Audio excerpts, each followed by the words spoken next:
नमस्कार दोस्तों, SN electrical academy में आपका स्वागत है। दोस्तों, हम निमी असाइनमेंट की इलेक्ट्रीशियन ट्रेड थ्योरी की सीरीज चला रहे थे, जिसमें हम सेकेंड सेमेस्टर का सॉल्यूशन कर रहे थे, जिसमें अब तक हम 3 पार्टों में सॉल्यूशन किए हुए थे। आज हमारा 4 पार्ट है, जिसमें हम 61 से क्वेश्चन स्टार्ट करेंगे। तो दोस्तों आइए क्वेश्चन स्टार्ट करते हैं हम 61 से। दोस्तों 61 क्वेश्चन है, 4 कुचालित चालकों के समूह का क्या नाम है। दोस्तों इसमें पूछ रहा है कि इंसुलेटेड कंडक्टर ग्रुप। तो दोस्तों इसमें कई इंसुलेटेड कंडक्टर का जो ग्रुप होता है ना, वो क्वाड कहलाता है, यानी ऑप्शन नंबर सी सही होगा, क्वाड।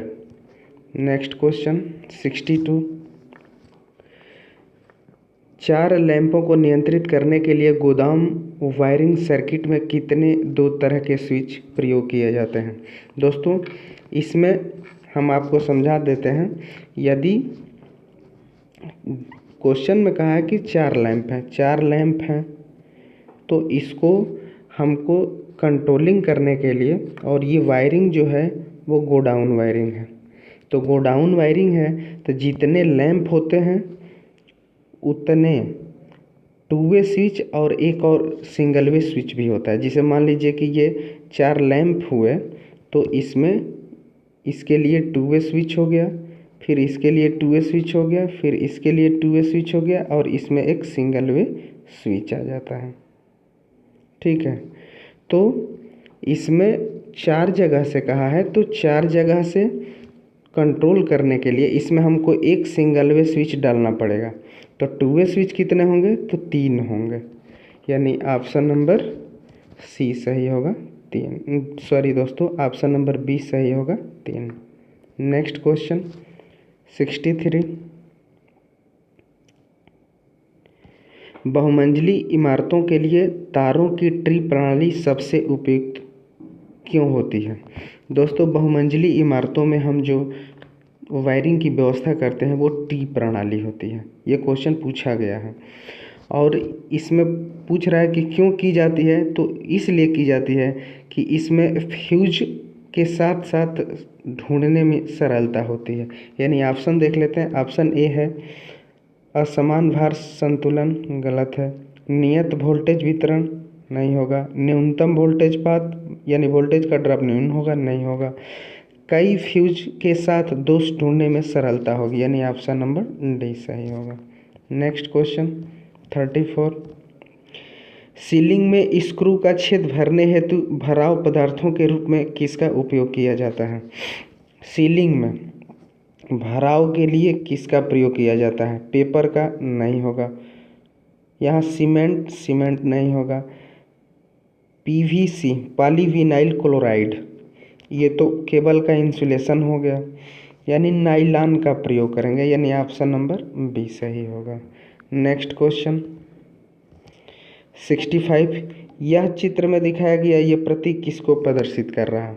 दोस्तों ये जो चित्र में दिखाया गया प्रतीक जो है, ये छत के पंखे को डिनोट कर रहा है, यानी ऑप्शन नंबर बी सही होगा। दोस्तों अगर इसी को हम ऐसे कर देते, वर्टिकली कर देते, तो ये जो होता ना, ये ब्रैकेट फैन का हो जाता। और एग्जॉस्ट फैन का कैसे होता, तो ये ऐसे हो जाता, और इसको एक सर्किल में भर देते तो ये एग्जॉस्ट का हो जाता, यानी इसका हो जाता। तो यहाँ पूछा है इसका, तो दोस्तों ये छत का पंखा हो जाएगा, यानी ऑप्शन नंबर बी सही हो जाएगा। नेक्स्ट क्वेश्चन 66, रिले का नाम बताइए। चित्र में दिखाया गया जो रिले है इसका क्या नाम है। ये दोस्तों ये ड्राई रीड रिले है, यानी ऑप्शन नंबर बी सही होगा। दोस्तों याद रखिएगा, इम्पल्स जो रिले होता है ना, ये किस पे काम करता है, कई बार क्वेश्चन पूछा हुआ है। तो ये इम्पल्स जो रिले है यह AC प्लस DC दोनों पे काम करता है। और इलेक्ट्रोमैग्नेटिक रिले जो है सी नंबर ऑप्शन है, इसका कंस्ट्रक्शन जो होता है वो इस तरीके का होता है, डब्बे में बंद होता है। यहाँ 2 वर्टिकल होते हैं, ऊपर से ये ओपन यहाँ से होता है। नेक्स्ट इसका एक क्वेश्चन आएगा आगे। नेक्स्ट क्वेश्चन 67, आरेख में दिखाया गया क्या प्रदर्शित कर रहा है। दोस्तों इसमें वायरिंग जो होती है ना वो 4 प्रकार की होती है। वायरिंग 4 प्रकार की होती है, जैसे इसमें दिया है लेआउट डायग्राम, ये है वायरिंग डायग्राम, ये भी होता है इंस्टॉलेशन डायग्राम, ये भी होता है, और स्कीमेटिक डायग्राम का दूसरा नाम सर्किट डायग्राम होता है।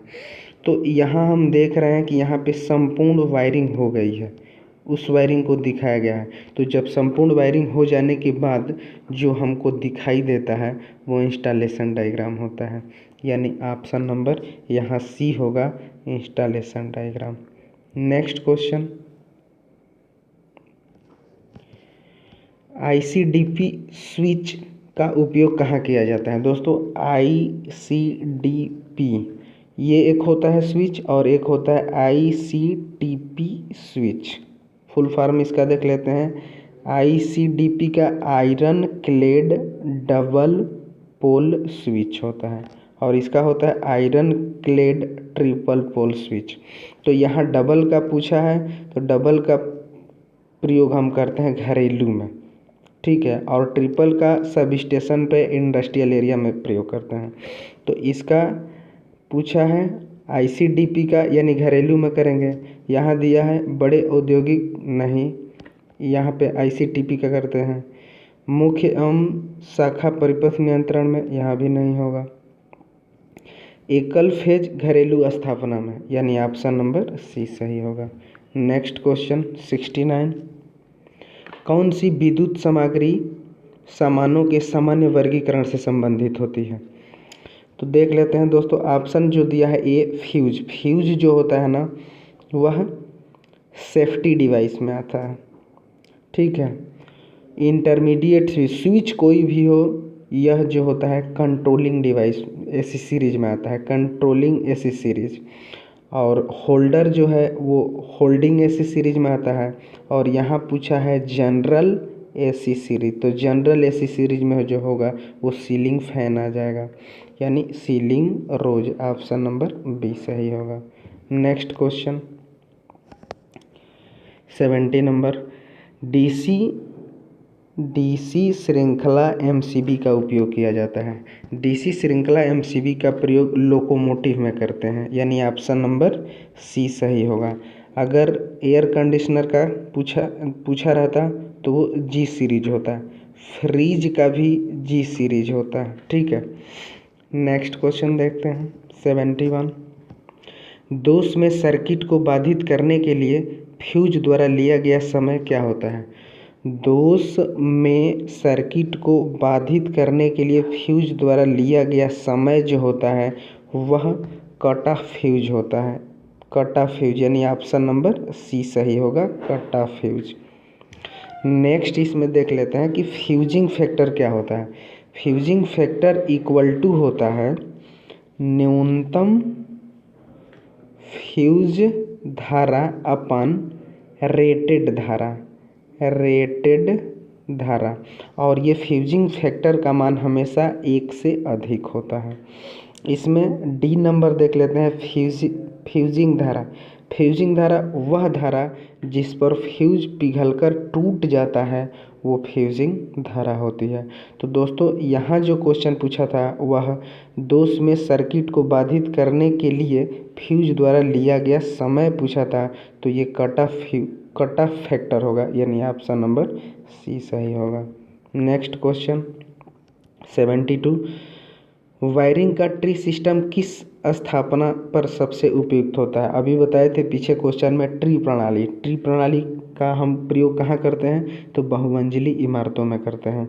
ऑप्शन ए है गोदाम वायरिंग, गलत है। औद्योगिक वायरिंग, गलत है। घरेलू वायरिंग, गलत है। बहुमंजिली भवनों में, यानी ऑप्शन नंबर डी सही होगा। नेक्स्ट क्वेश्चन 73, सुरक्षित ठंडा मोड़ने के लिए PVC नली का अधिकतम आकार क्या होता है।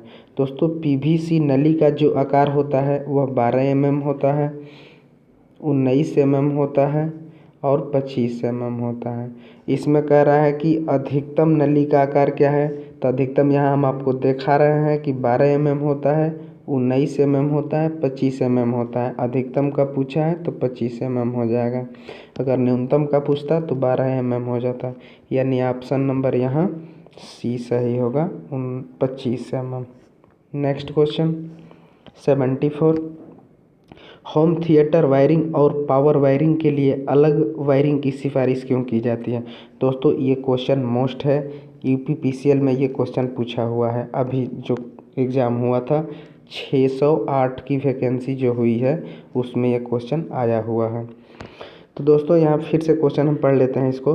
होम थिएटर वायरिंग और पावर वायरिंग के लिए अलग वायरिंग की सिफारिश क्यों की जाती है? दोस्तों इसमें अलग से सिफारिश इसलिए की जाती है क्योंकि इलेक्ट्रिक इंटरफेरेंस को इसमें रोकना रहता है। ऑप्शन ए दिया है बिजली की आग से बचाव के लिए, नहीं। शक्ति हानि को कम करना, नहीं। बिजली के व्यतिकरण से बचे, इलेक्ट्रिक इंटरफेरेंस को रोकने के लिए, यानी ऑप्शन नंबर सी सही होगा। नेक्स्ट क्वेश्चन 75 नंबर क्वेश्चन दोस्तों ध्यान से देखिएगा। यहाँ दे रहा है कि प्रकाशीय परिपथ का नाम क्या है, इसको दे रहा है। यहाँ हम देख रहे हैं कि L1, L2, L3, L4 4 lamp लगे हैं और यहाँ पे 2 स्विच, यहाँ 2 स्विच, 2 स्विच, 2 स्विच, यानी 1 2 3 4 लैंप हैं, 1 2 3 और एक सिंगल वे स्विच मिला करके 4 स्विच भी हो जा रहे हैं और 4 लैंप भी हो जा रहे हैं।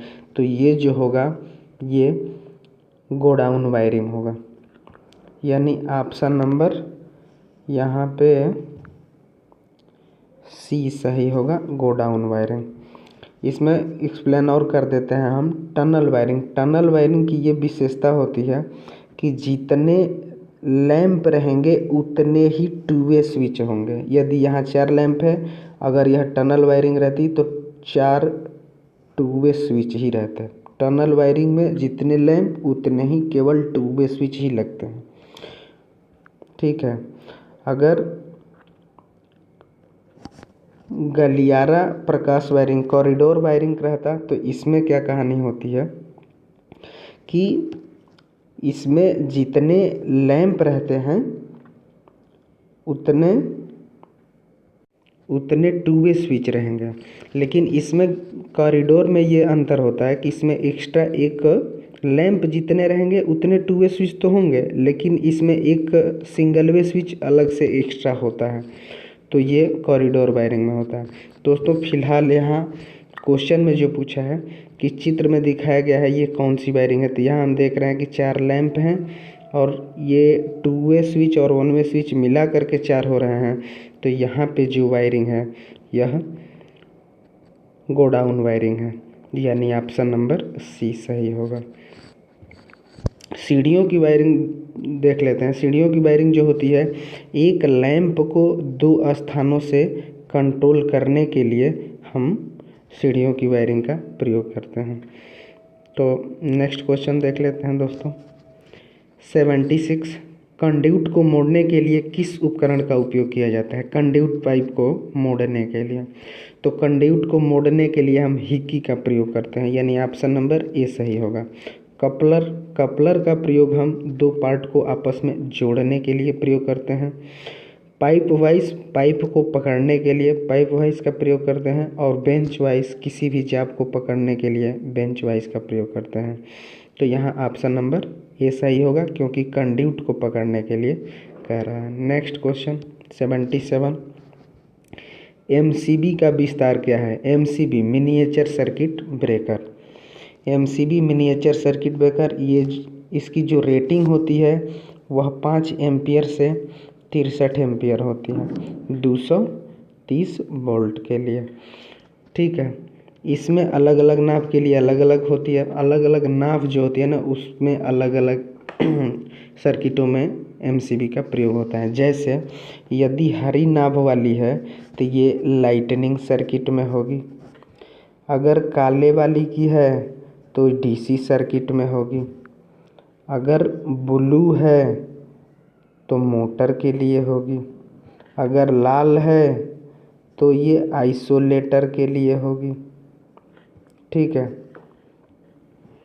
तो दोस्तों यहाँ एमसीबी का फुल फॉर्म पूछा था, यानी मिनिएचर सर्किट ब्रेकर, यानी ऑप्शन नंबर बी सही होगा, miniature circuit breaker. Next question 78, ELCB का उद्देश्य क्या है? ईएलसीबी का फुल फॉर्म होता है अर्थ लीकेज सर्किट ब्रेकर। यह 100 मिली एम्पियर पर ऑपरेट हो जाती है, मिली एम्पियर पर ऑपरेट होती है, यानी रेजिडुअल करंट इसमें रहती है। ऑप्शन देख लेते हैं। परिपथ में दोष खोजना नहीं, अवशेष धारा को देखना, तो ये यानी दोस्तों ऑप्शन नंबर बी सही हो जाएगा, अवशेष धारा को देखना। नेक्स्ट क्वेश्चन 79, आगत बिजली आपूर्ति में प्रदान किए गए फ्यूज कट का उद्देश्य क्या होता है? ऑप्शन ए है यह सुनिश्चित करने के लिए कि लाइन अतिभार नहीं है, यानी ऑप्शन नंबर ए ही सही है। नेक्स्ट क्वेश्चन 80 नंबर, और ये दोस्तों आज का लास्ट क्वेश्चन होगा। डाई स्टॉक सेट का उपयोग कहाँ किया जाता है? दोस्तों डाई का उपयोग कोई भी बेलनाकार जाब का बाहरी भाग पे हम चूड़ी काटने के लिए डाई का प्रयोग करते हैं। बेलनाकार का बाहरी पर, अगर बेलनाकार ही आकृति के आंतरिक भाग में हमको चूड़ी काटनी हो तो उसके लिए हम टैप का प्रयोग करते हैं। ठीक है, तो यहाँ जो है यहाँ डाई का पूछा है, तो डाई से हम बेलनाकार भाग के बाह्य पार्ट पे चूड़ी काटेंगे। तो ऑप्शन देख लेते हैं। वर्गाकार पाइप में बाह्य थ्रेड काटना वर्गाकार नहीं होगा। बेलनाकार पाइप का आंतरिक थ्रेड काटने के लिए इसके लिए हम टेप का प्रयोग करेंगे। सी ऑप्शन है बेलनाकार पाइप पर बाह्य थ्रेड काटने के लिए, तो बाह्य थ्रेड काटने के लिए डाई का प्रयोग करते हैं, यानी ऑप्शन नंबर सी सही होगा। दोस्तों इस वीडियो को ज़्यादा से ज़्यादा लाइक करें, शेयर करें, और यदि आज इस चैनल पर नए हैं तो दोस्तों प्लीज़ इस चैनल को सब्सक्राइब करें। दोस्तों इस वीडियो में बस इतना ही, तब तक के लिए बाय बाय, टेक केयर।